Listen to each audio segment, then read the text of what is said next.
Hello and welcome. My name is Peace Mitchell and I'm co-founder of Women Changing the World Press.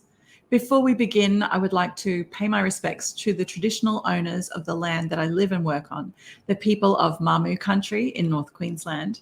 And I would also like to pay my respects to traditional owners and elders past and present right across Australia and the Torres Strait. Well, I'm very excited to be launching our latest book, Purpose and Passion. And today I'm speaking with one of the authors of this book, Sophia Pallas. Welcome, Sophia. Hi, Peace. It's great to be here today. It's so lovely to have you. I'd love you to introduce yourself and tell us a bit more about you and the work that you do for people who haven't met you before. Sure. So I am an online business strategist who works with the ancient power and wisdom of astrology to help online entrepreneurs to kind of shortcut their pathway to success.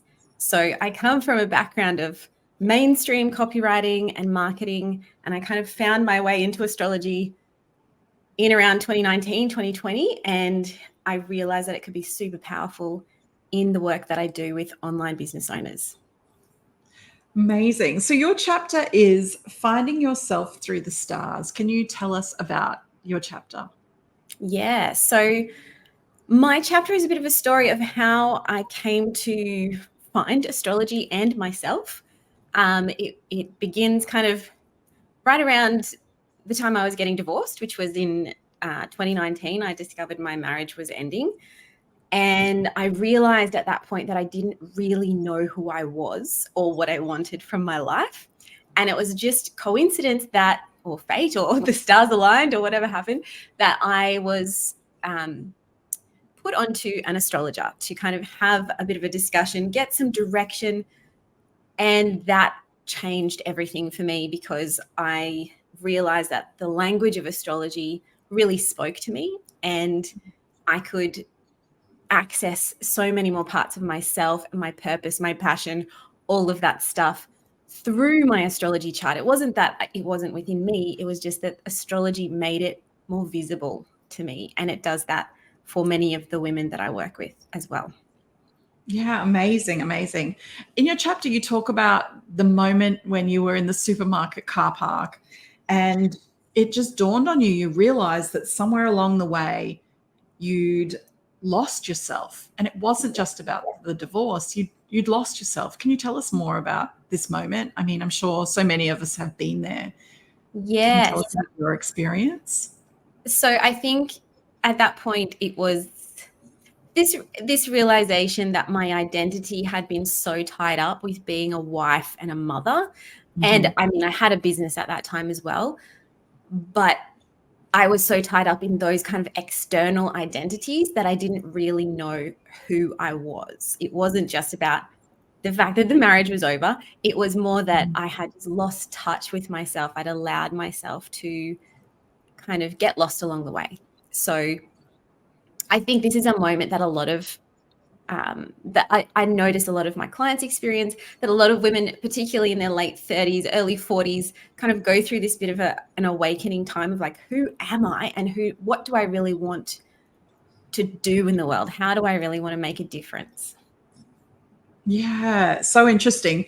And then in your chapter, you talk about the journey back. So how you reestablished yourself, you found yourself again, and the learnings, the growth, and the self-discovery that happened. Can you tell us more about that kind of healing process that you went through?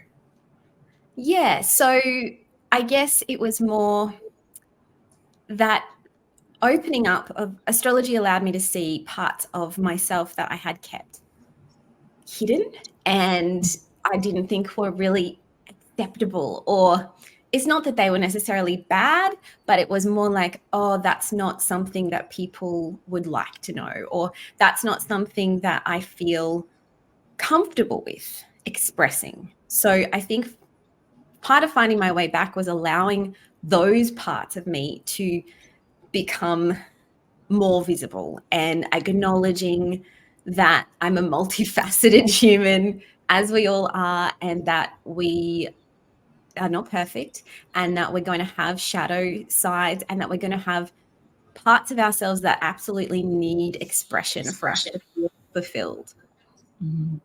So incredible. And then so once you went through that journey, you pivoted, you completely changed your business, started offering different services. Can you tell us about that work that you do now and how you help women? Yes.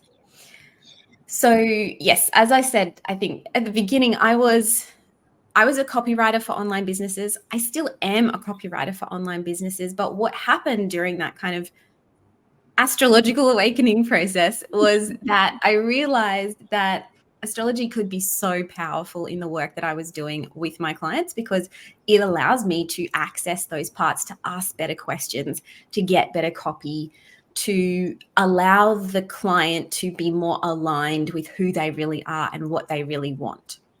So I started to incorporate that. I started to bring chart readings into my work, and I find it so much more insightful, as in the copy that I do, the marketing strategies that we can create, the planning that we can do, because that's a whole other step of the work with astrology, is connecting in with the cycles, with the rhythms of the planet and our connection to the cosmos. And the more that we can tap into those natural cycles, the moon's phases, all of that stuff, the stronger our energy can be, because we're working with the energy instead of against it. We are in flow with the natural cycles instead of pushing things out when the energy isn't there to support it. So those are the different ways, I guess, really allowing the women that I work with to have this acknowledgement, to be seen, to be truly seen. And therefore there's this transformative nature to the work that I do, but also it being able to market themselves with this confidence and this decisiveness of, now I feel like this is going to honor my energy, my natural cycles, so much better than if I was just throwing things out there without any thought to what else is going on. What things might be impacting my energy. It sounds so fascinating. And yeah, I love the work that you're doing and supporting women in this way, because I think hustle culture is so damaging, and the idea that we have to be working 24/7 to keep up with everything. This sounds so much better, and you're working more in flow and you're opening up to creativity and different ideas and perspectives. It's just beautiful. Yeah, absolutely. I love it. Yeah. Well, thank you so much, Sophia, for being here with us today. And thank you for your chapter in Purpose and Passion. Yay. So thank you so much. Thank you, everybody, for tuning in today. And if you don't have your copy yet, make sure you grab a copy of Purpose and Passion. You will find it at our website, 𝑑𝒖𝒓𝒑𝒐𝒔𝒆.com. Thank you so much. Thank you. Bye.